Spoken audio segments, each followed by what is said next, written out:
Hello, everybody. Thank you for joining me as I continue to read Rick Riordan's The Lightning Thief. Let's get started.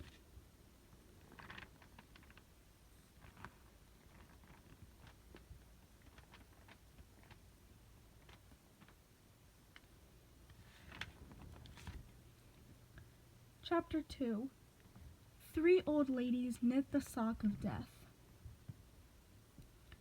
I was used to the occasional weird experience, but usually they were over quickly. This 24/7 hallucination was more than I could handle. For the rest of the school year, the entire campus seemed to be playing some kind of trick on me.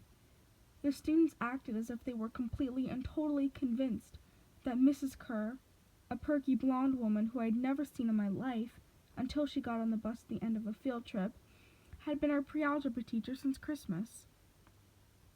Every so often, I would spring a Mrs. Dodd's reference on somebody, just to see if I could trip him up, but they would stare at me like I was a psycho. It got so I almost believed them. Mrs. Dodds had never existed. Almost. But Grover couldn't fool me. When I mentioned the name Dodds to him, he would hesitate, and then claim she didn't exist. But I knew he was lying. Something was going on. Something had to have happened at the museum. I didn't have much time to think about it during the day, but at night I had visions of Mrs. Dodds with talons and leathery wings would make me wake up in a cold sweat. The freak weather continued, which didn't help my mood. One night, a thunderstorm blew out the windows in my dorm room. A few days later, the biggest tornado ever spotted in the Hudson Valley touched down only 50 miles from Yancey Academy. One of the current events we studied in social studies was the unusual number of small planes that had gone down in sudden squalls in the Atlantic that year. I started feeling cranky and irritable most of the time. My grades slipped from D's to F's. I got in more fight with Nancy Buffett and her friends. I was sent out of the hallway in almost every class. Finally, when our English teacher, Mrs. Nicole, asked me for the millionth time why I was too lazy to study for a spelling test, I snapped. I called him an old snot. I wasn't even sure what it meant, but it sounded good. The headmaster sent my mom a letter the following week, making it official. I would not be invited back next year to Yancey Academy. Fine, I told myself. Just fine. I was homesick. I wanted to be with my mom in a little apartment on the Upper East Side, even if I had to go to public school and put up with my obnoxious stepfather and his stupid poker parties. And yet there were things I would miss at Yancey. The view of the woods from my dorm room, the Hudson River in the distance, the smell of pine trees. I'd miss Grover. He'd been a good friend, even if he was a little strange. I worried how he'd survive the next year without me. I'd miss Latin class, too. Mr. Brunner's crazy tournament days and the faith that I could do so well. As exam week got closer, Latin was the only test I studied for. I hadn't forgotten what Mr. Brunner had told me about this subject being life and death for me. I wasn't sure why, but I started to believe him. The evening before my final, I got so frustrated, I threw the Cambridge Guide to Greek Mythology across my dorm room. Words had started swimming off the page, circling my head, the letters doing 180s as if they were riding skateboards. There was no way I was going to remember the difference between Charon and Charon, or Polydus and Polydeuces, and in conjuncting those Latin verbs, forget it. I paced the room, feeling like ants were crawling around inside my shirt. I remembered Mr. Brunner's serious expression, his 1,000-year-old eyes. I'll accept only the best from you, Percy Jackson. I took a deep breath. I picked up the mythology book. I'd never asked a teacher for help before. Maybe, if I talked to Mr. Brunner, he could give me some pointers. At least I could apologize for the big fat F I was about to score on this exam. I didn't want to leave Yancey Academy with him thinking I hadn't tried. I walked downstairs to the faculty offices. Most of them were empty and dark, but Mr. Brunner's door was ajar, light from his window stretching across the hallway floor. I was 3 steps from the door handle when I heard voices inside the office. Mr. Brunner asked a question, and a voice that was definitely Grover's said, "Worried about Percy, sir?" I froze. I'm not usually an eavesdropper, but I dare you to try not listening if your best friend is talking about you to an adult. I inched closer. "Alone this summer," Grover was saying. "I mean, a kindly one, in the school. Now that we know for sure, and they know too." "We would only make matters worse by rushing him," Mr. Brunner said. "We need the boy to mature more." "But he might not have time. The summer solstice deadline. We will have to be resolved without him, Grover. Let him enjoy his ignorance while he still can." "Sir, he saw her." "His imagination," Mr. Brunner insisted. "The mist over the students and the staff will be enough to convince him of that." "Sir, I can't fail my duties again." Grover's voice was choked with emotion. "You know what I mean." "You haven't failed, Grover," Mr. Brunner said kindly. "I should have seen her for what she was. And now let's worry about keeping Percy alive until next fall." The mythology book dropped out of my hand and hit the floor with a thud. Mr. Brunner went silent. My heart was hammering. I picked up the book and backed down the hall. A shadow slid across the lighting glass of Mr. Brunner's office door. A shadow of something much taller than my wheelchair-bound teacher, holding something that looked suspiciously like an archer's bow.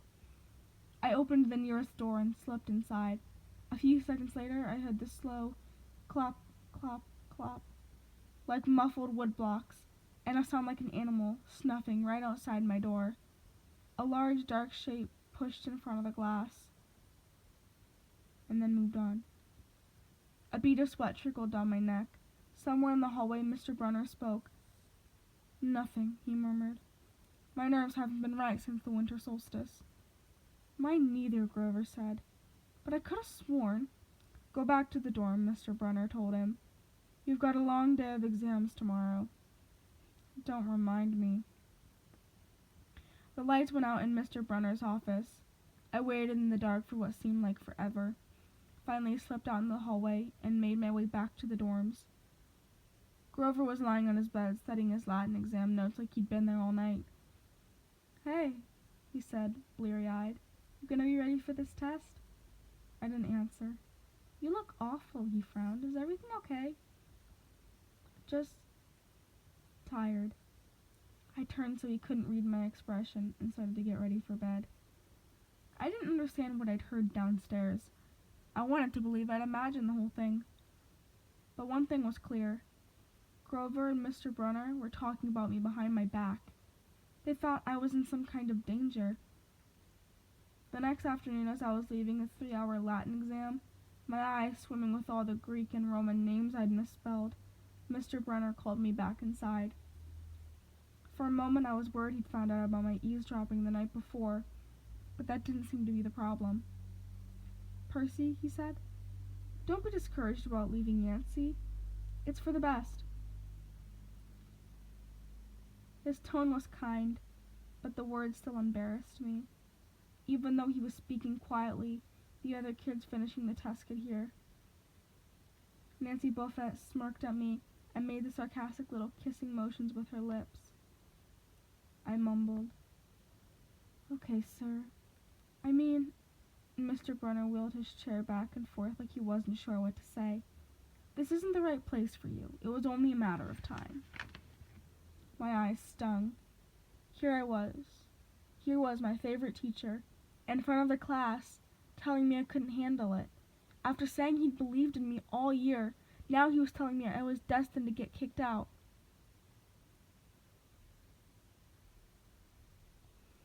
"Right," I said, trembling.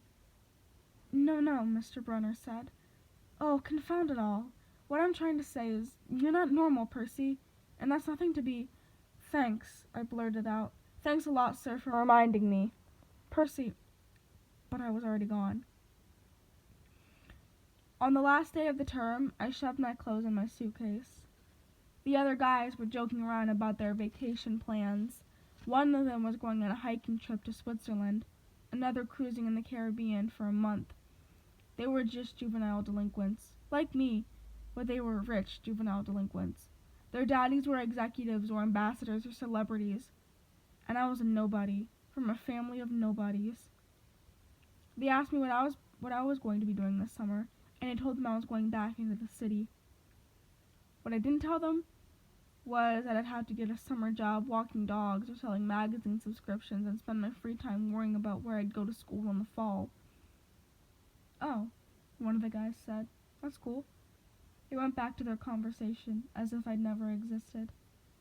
One person I dreaded saying goodbye to was Grover, but as it turned out, I didn't have to. He'd booked a ticket to Manhattan on the same Greyhound as I had, so there we were, together again, heading into the city. During the bus ride, Grover kept glancing nervously down the aisle, watching the other passengers.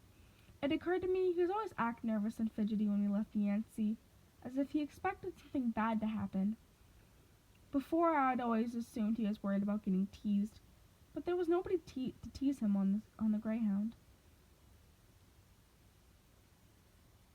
Finally, I couldn't stand it anymore, I said, looking for kindly ones. Grover nearly jumped out of his seat. What do you mean? I confessed about eavesdropping on him and Mr. Brunner the night before the exam. Grover's eye twitched. How much did you hear? Oh, not much. What's the summer solstice deadline? He winced. Look, Percy, I'm worried for you. I mean, hallucinating about demon math teachers? Grover. And I was telling Mr. Brunner that maybe you were overstressed or something, because there was no such person as Mrs. Dodds, and, Grover, you are a really bad liar. His ears turned pink. From his shirt pocket he fished out a grubby business card. Just take this, okay? In case you need me this summer. The card was in fancy script, which was like murder on my dyslexic eyes, but I managed to make out something. Grover Underwood, keeper, Half-Blood Hill, Long Island, New York. Don't say it out loud, he yelped. That's my summer address. My heart sank. Grover had a summer home? I'd never even considered that his family might be as rich as the others at Yancey's. Okay, I said glumly, so like, if I want to come visit your mansion? He nodded. Or if you need me. Why would I need you? It came out harsher than I meant to. Grover blushed bright. Look, Percy, the truth is, I kinda have to protect you. I stared at him. All year long I'd gotten into fights, keeping bullies away from him. I'd lost sleep worrying that he'd get beaten up next year without me. And here I was, acting like he was the one who defended me. Grover, I said, what exactly are you protecting me from? There was a huge grinding noise from under our feet. Black smoke poured out from the dashboard, and the whole bus filled with a smell like rotting eggs. The driver cursed and limped the Greyhound over to the side of the highway. After a few minutes clanking around in the engine compartment, the driver announced that we'd all have to get off. Grover and I filed outside with everybody else. We were on a stretch of country road, no place you'd notice if we didn't break down there. On the side of the highway, there was nothing but maple trees and litter from passing cars. On the other side, across 4 lanes of asphalt shimmering with the afternoon heat, was an old-fashioned fruit stand. The stuff on the sale looked really good. Heaping boxes of blood-red cherries and apples, walnuts and apricot, jugs of cider, and a clawfoot tub of ice. There was no customers, just 3 old ladies sitting in rocking chairs in the shade of the maple tree, knitting the biggest pair of socks I'd ever seen. And I mean, these socks were the size of sweaters, but they were clearly socks. The lady on the right knitted one, the lady on the left knitted one, and the lady in the middle held an enormous basket of electric blue yarn. All three women looked ancient, with pale faces wrinkled like fruit leather, silver hair tied back in white bandanas, bony arms sticking out of bleached cotton dresses. The weirdest thing was they seemed to be looking right at me. I looked over at Grover to say something about this, and I saw that blood had drained from his face. His nose was twitching. "Grover," I said, "hey, man, tell me they're not looking at you." "They are, aren't they?" "Yeah, weird, huh? I mean, you think those socks would fit me?" "Not funny, Percy. Not funny at all." The lady in the middle took out a huge pair of scissors, gold and silver, long-bladed like shears. I heard Grover catch his breath. "We're getting on the bus," he told me. "Come on." "What?" I said. "It's 1,000 degrees in there." "Come on." He pried open the door and climbed inside, but I stayed back. Across the road, the old ladies were still watching me. The middle one cut the yarn, and I swear I could hear a snip from across 4 lanes of traffic. Her 2 friends balled up the electric blue socks, leaving me to wonder who they could possibly be for, Sasquatch or Godzilla. At the rear end of the bus, the driver wrenched a big chunk of smoking metal out of the engine compartment. The bus shuddered and the engine roared back to life. The passengers cheered. "Darn right," yelled the driver. "Everybody get back on board." Once we got going, I started to feel feverish, as if I'd gotten the flu. Grover didn't look much better. He was shivering and his teeth were chattering. "Grover?" "Yeah? What are you not telling me?" He dabbed his forehead with his shirt sleeve. "Percy, what did you see back at the fruit stand?" "You mean the old ladies?" "What's about them, man? They're not like Mrs. Dodds, are they?" His expression was hard to read, but I got the feeling the fruit stand ladies were something much, much worse than Mrs. Dodds. He said, "Just tell me what you saw." The middle one took out her scissors, and she cut the yarn. He closed his eyes and made a gesture with his fingers that might have been crossing himself, but it wasn't. It was something else, something older. He said, "So you saw her snip the cord?" "Yeah. So?" But even as I said it, I knew it was a big deal. "This is not happening," Grover mumbled. He started chewing on his thumb. "I don't want this to be like last time." "What last time?" "Always 6th grade. They never get past 6th. "Grover," I said, because he was really starting to scare me. "What are you talking about?" "Let me walk you home from the bus station. Promise me." This seemed like a strange request to me, but I promised he could. "Is this like a superstition or something?" I asked. No answer. "Grover, that snipping of the yarn, does that mean that somebody's gonna die?" He looked at me mournfully, like he was already picking the kinds of flowers I'd like best on my coffin.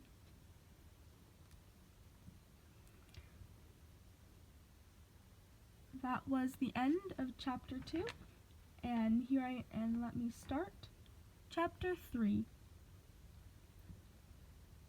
Chapter 3. Grover unexpectedly loses his pants. Confession time. I ditched Grover as soon as we got to the bus terminal. I know. It was rude. But Grover was freaking me out with all that, looking at me like I was a dead man, muttering, "Why does it have to happen? Why does it have to be 6th grade?" Whenever he gets upset, Grover's bladder acts up, so I wasn't surprised as soon as we got off the bus, he made me promise to wait for him and made a beeline for the restrooms. Instead of waiting, I got my suitcase, slipped outside, and caught the first taxi uptown. "East 104th and 1st, I told the driver. "A word about my mother, before you meet her. Her name is Sally Jackson, and she's the best person in the world, which just proves my theory how the best people have rotten luck. Her own parents died in a plane crash when she was 5, and she was raised by an uncle who didn't care much about her. She wanted to be a novelist, so she spent high school working to save enough money for college with a good creative writing program. Then, Her uncle got cancer and she had to quit school her senior year to take care of him. After he died, she was left with no money, no family, and no diploma. The only good break she ever got was meeting my dad. I don't have any memories of him, just a sort of warm glow, maybe the barest trace of his smile. My mom doesn't like to talk about him because it makes her sad. She doesn't have any pictures. They weren't married. She told me he was rich and important and their relationship was a secret. And one day, he set sail across the Atlantic on an important journey and never came back. Lost at sea, my mom told me. Not dead. Lost at sea. She worked odd jobs, took night classes to get her high school diploma, and raised me on her own. She never complained or got mad, not even once, but I knew I wasn't an easy kid. Finally, she married Gabe Ungalo, who was nice for the first 30 seconds we knew him, but then showed his true colors as a world-class jerk. When I was young, I nicknamed him Smelly Gabe. I'm sorry, but it's the truth. The guy reeked like moldy garlic pizza wrapped in gym shorts. Between the two of us, we made my mom's life pretty hard. The way Smelly Gabe treated her, the way he and I got along, well, when I came home was a good example. I walked into our little apartment, hoping my mom would be home from work, but instead, Smelly Gabe was in the living room playing poker with his buddies. The television blared ESPN. Chips and beer cans were strewn all over the carpet. Hardly looking up, he set around a cigar. "So you're home." "Where's my mom?" "Working," he said. "You got any cash?" That was it. "No welcome back. Good to see you. How's your life been for the last 6 months?" Gabe had put on some weight. He looked like a tuskless walrus in thrift store clothes. He had about 3 hairs on his head, and all combed over his bald scalp as if that made him handsome or something. He managed the Electronics Mega Mart in Queens, but he stayed home most of the time. I don't know why he hadn't been fired long before. He just kept on collecting paychecks, spending money on cigars that always made me nauseous, and on beer, of course, always beer. Whenever I was home, he'd expect me to provide his gambling funds. He'd call that our little guy secret, meaning if I told my mom, he would punch my lights out. "I don't have any cash," I told him. He raised a greasy eyebrow. Gabe could sniff out money like a bloodhound, which was surprising since his own smell should have covered up everything else. "You took a taxi to the bus station. Probably paid him 20. Got $6-7 in change. Someone expects to live under this roof. He ought to carry his own weight. Am I right, Eddie?" Eddie, the super of our apartment building, looked at me with a twinge of sympathy. "Come on, Gabe," he said. "The kid just got here." "Am I right?" Gabe repeated. Eddie scowled into his bowl of pretzels. "Fine," I said. I dug $1 out of my pocket and threw the money on the table. "I hope you lose." "Your report card came, Braden boy," he shouted. "I wouldn't act so snooty." I slammed the door to my room, which really wasn't my room. During the school months, it was Gabe's study. He didn't study for anything in there except old car magazines, but he loved shoving my stuff in the closet, leaving his muddy boots on my windowsill, and doing his best to make the place smell like nasty cologne, cigars, and stale beer. I dropped my suitcase on the bed. Home sweet home. Gabe's smell was almost worse than the nightmares about Miss Dodds, or the sound of that old fruit lady's shears snipping the yarn. But as soon as I thought about that, my legs felt weak. I remembered Grover's look of panic, how he'd made me promise I wouldn't go home without him. A sudden chill rolled through me. I felt like something was looking at me right now. Maybe pounding its way up the stairs, growing long, horrible talons. Then I heard my mom's voice. "Percy?" She opened my bedroom door, and my fears melted. My mother can make me feel good just by walking into the room. Her eyes sparkled and changed colors in the lights. Her smile was warm and quiet. She's got a few gray streaks mixed with her long brown hair, but I never think of her as old. When she looks at me, It's like she's seeing all the good things about me and none of the bad. I'd never heard her raise her voice or say anything unkind to anyone, not me or Gabe. Oh, Percy, she hugged me tight. I can't believe it. You've grown since last Christmas. Her red, white, and blue Sweet on America uniform smelled like the best things in the world. Chocolate, licorice, and all the other stuff she sold at the candy shop in Grand Central. She brought me a huge bag of free samples, the way she always did when I came home. We sat at the edge of my bed. While I attacked the blueberry sour string, she ran her hand through my hair and demanded to know everything I hadn't put in my letters. She didn't mention anything about me getting expelled. She didn't seem to care about that. But was I okay? Was her little boy doing all right? I told her she was smothering me into lay off, but secretly I was really glad to see her. From the other room, Gabe yelled, "Hey, Sally, how about some bean dip, huh?" I gritted my teeth. My mom is the nicest lady in the world. She should be married to a millionaire, not some jerk like Gabe. For her sake, I tried to sound upbeat about my last days at Yancey Academy. I told her I wasn't too down about the expulsion. It lasted for almost a whole year this time. I'd made some new friends, and I'd done pretty well in Latin, and honestly, the fights hadn't been as bad as the headmaster said. I liked the Yancey Academy, I really did. I put a good spin on the year. I almost convinced myself. I started choking up thinking about Grover and Mr. Bruner. Even Nancy Buffett suddenly didn't seem so bad. Until the trip to the museum. What? My mom asked, her eyes tugging at my conscience, trying to pull out the secrets. Did something scare you? No, Mom. I felt bad lying. I wanted to tell her about Mrs. Dodds and the 3 old ladies in the yarn, but I thought it would sound stupid. She pursed her lips. She knew I was holding back, but she didn't push me. I have a surprise for you, she said. We're going to the beach. My eyes widened. Montauk? 3 nights, same cabin. When? She smiled. As soon as I get changed.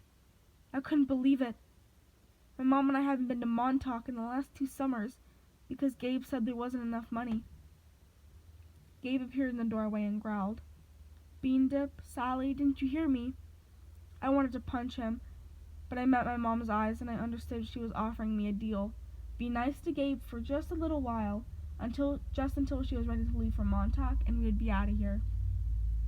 I was on my way, honey, she told Gabe. We were just going to talking about the trip. Gabe's eyes got small. The trip? You mean you were serious about that?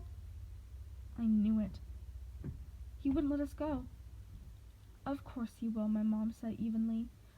Your stepfather's just worried about money. That's it. Besides, Gabriel won't have to settle for the bean dip. I'll make him a 7-layer dip for the whole weekend. Guacamole, sour cream, the works. Gabe softened a bit. So, the money for this trip, it comes out of your clothes budget, right? Yes, honey, my mother said. And you won't take my car anywhere, but there and back. We'll be very careful. Gabe scratched his double chin. Maybe if you hurry up with the 7-layer dip, and maybe if the kid apologizes for interrupting my poker game? Maybe if I kicked you in your soft spot, I thought. Make you sing soprano for a week. But my mom's eyes warned me not to make him mad. Why did she put up with this guy? I wanted to scream. Why did she care what he thought? I'm sorry, I muttered. I'm really sorry I interrupted your incredibly important poker game. Please go back to it right now. Gabe's eyes narrowed. His brain was probably trying to detect sarcasm in my statement. Yeah, whatever, he decided, and he went back to his game. Thank you, Percy, my mom said. Once we get to Montauk, we'll talk more about whatever you've forgotten to tell me, okay? For a moment, I thought I saw anxiety in her eyes, the same fear I'd seen in Grover's during the bus ride. as if my mom too felt an odd chill in the air. But then her smile returned, and I figured I might have been mistaken. She ruffled my hair and went back to make Gabe his 7-layer dip. An hour later, we were ready to leave. Gabe took his break from his poker game long enough to watch me lug my mom's bags into the car. He kept griping and groaning about losing her cooking, but more importantly, his '78 Camaro for the whole weekend. Not a scratch on this car, brain boy, he warned me. Not one little scratch. I'd like to be the one driving. Like I'd be the one driving. I was 12, but that didn't matter to Gabe. If a seagull so much pooped on this paint job, he'll find a way to blame me. Watching him lumber back towards the apartment building, I got so mad, I did something I can't explain. As Gabe reached the doorway, I made the hand gesture I'd seen Grover make on the bus, a sort of warding off evil gesture. I clawed my hand over my heart, and then a shoving moment towards Gabe. The screen door slammed shut so hard, it whacked him in the butt, sending him flying up the staircase as if he'd been shot from a cannon. Maybe it was just the wind or some freak accident with the hinges, but I didn't stay long enough to find out. I got in the Camaro and told my mom to step on it. Our rental cabin was on the South Shore, way up at the tip of Long Island. It was a little pastel box with faded curtains, half sunken into the dunes. There was always sand in the sheets and spiders in the cabinets, and most of the time the sea was too cold to swim in. I loved the place. We'd been going there since I was a baby. My mom had been going even longer. She never exactly said it, but I knew why the beach was special to her. It was a place where she met my dad. As we got closer to Montauk, she seemed to grow younger, years of worry disappearing from her face, her eyes turned the color of the sea. We got there at sunset, opened all the cabin windows, and went through our usual cleaning routine. Walked on the beach, fed blue corn chips to the seagulls, and munched on blue jelly beans, blue saltwater taffy, and all the other free samples my mom had brought from work. I guess I should explain the blue food. See, Gabe once told my mom there was no such thing. They had this fight, which seemed really small thing at the time, but ever since then, my mom went out of her way to eat blue. She baked blue birthday cakes, mixed blueberry smoothies, and bought blue corn tortilla chips, and brought home blue candy from the shops. This, along with keeping her maiden name Jackson, rather than calling herself Miss Ugondalo, was proof that she wasn't totally suckered by Gabe. She did have a rebellious streak, like me. When it got dark, we made a fire and roasted hot dogs and marshmallows. My mom told me stories from when she was a kid, back before her parents died in the plane crash. She told me about the book she wanted to write someday, when she had enough money to quit the candy shop. Eventually I got up the nerve to ask her what was always on my mind whenever we came to Montauk. My father. My mom's eyes went all misty. I figured she would tell me the same thing she always did, but I never got tired of hearing them. He was kind, Percy, she said. Tall, handsome, and powerful, but gentle too. You have his black hair, you know, and his green eyes. Mom fished a blue jelly bean out of her candy bag. I wish he could see you, Percy. He would be so proud. I wondered how she could say that. What was so great about me? A dyslexic, hyperactive boy with a D-plus report card, kicked out of school for the 6th time in 6 years. How old was I asked. I mean, when he left. She watched the flames. He was only with me for one summer, Percy. Right here at this beach, this cabin. But he knew me as a baby. No, honey. He knew I was expecting a baby, but he never saw you. He had to leave before you were born. I tried to square with the fact that I remember something about my father. A warm glow and a smile. I had always assumed he knew me as a baby.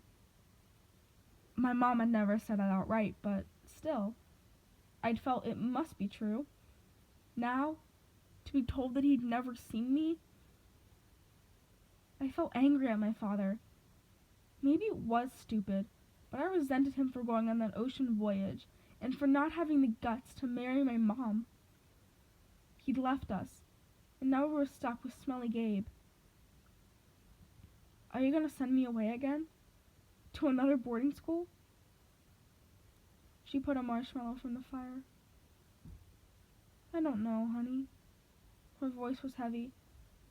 I think we'll have to do something.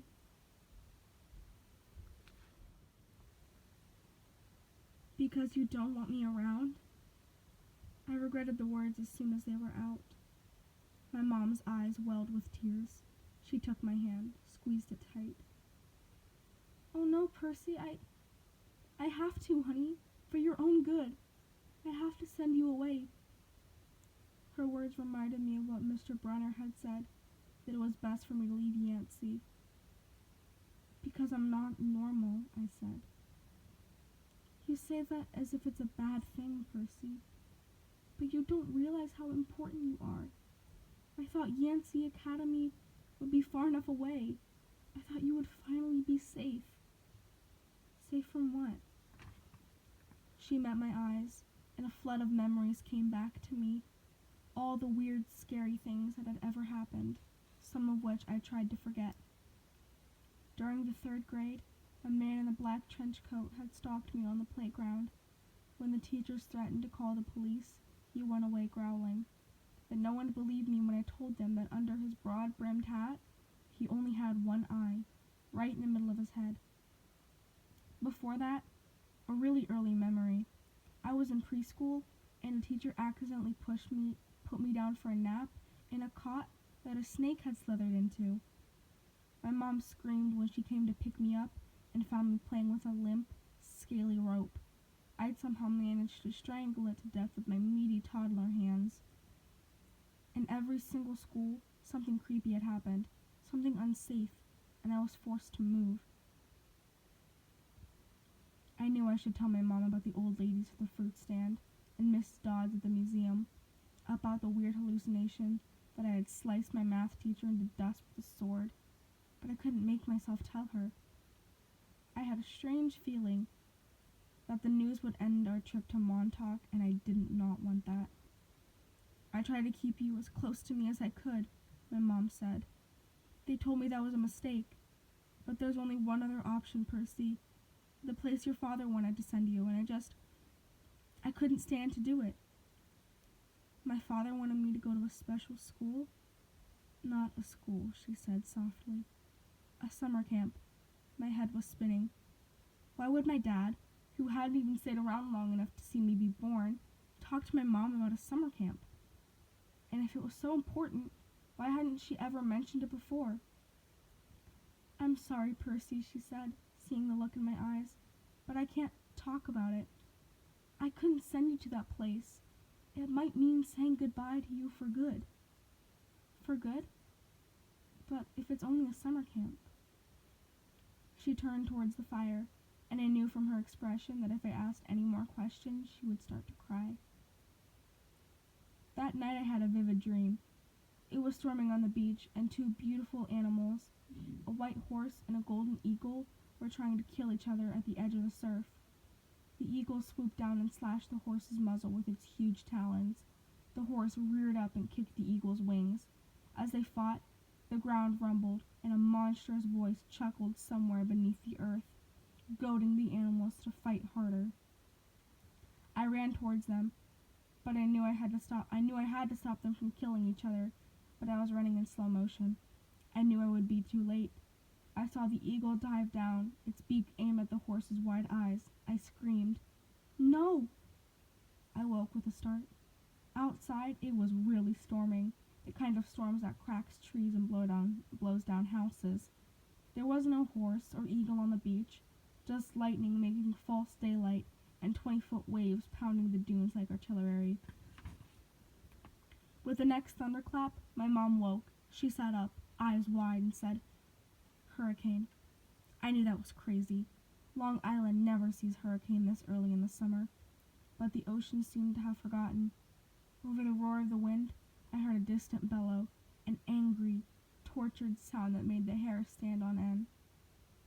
Then a much closer noise, like mallets on sand, a desperate voice, somebody yelling, pounding on our cabin door. My mother sprang out of bed in her nightgown and threw open the lock. Grover stood framed in the doorway against the black backdrop of pouring rain, but he wasn't exactly Grover. Searching all night, he gasped. What were you thinking? My mother looked at me in terror, not scared of Grover, but why he had come. Percy, she said, shouting to be heard over the rain. What happened at school? What didn't you tell me? I was frozen, looking at Grover. I couldn't understand what I was seeing. Oizu kai tau thi, he yelled. It's right behind me. Didn't you tell her? I was too shocked to register that he'd cursed in ancient Greek, and I'd understood him perfectly. I was too shocked to wonder how Grover had gotten here by himself, in the middle of the night. Because Grover didn't have any pants on, and where his legs should be,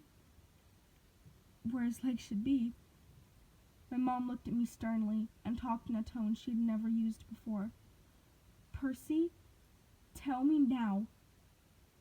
I stammered something about the old ladies at the fruit stand and Mrs. Dodds, and my mom stared at me, her face deathly pale in the flashes of lightning.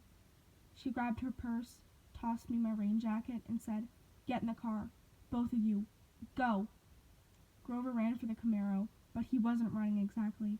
He was trotting, shaking his shaggy hindquarters, and suddenly his story about muscular disorder in his legs made sense to me. I understood how he could run so fast and still limp when he walked, because where his feet should be, there were no feet. They were cloven hooves. That's the end for today. Thank you so much for joining me.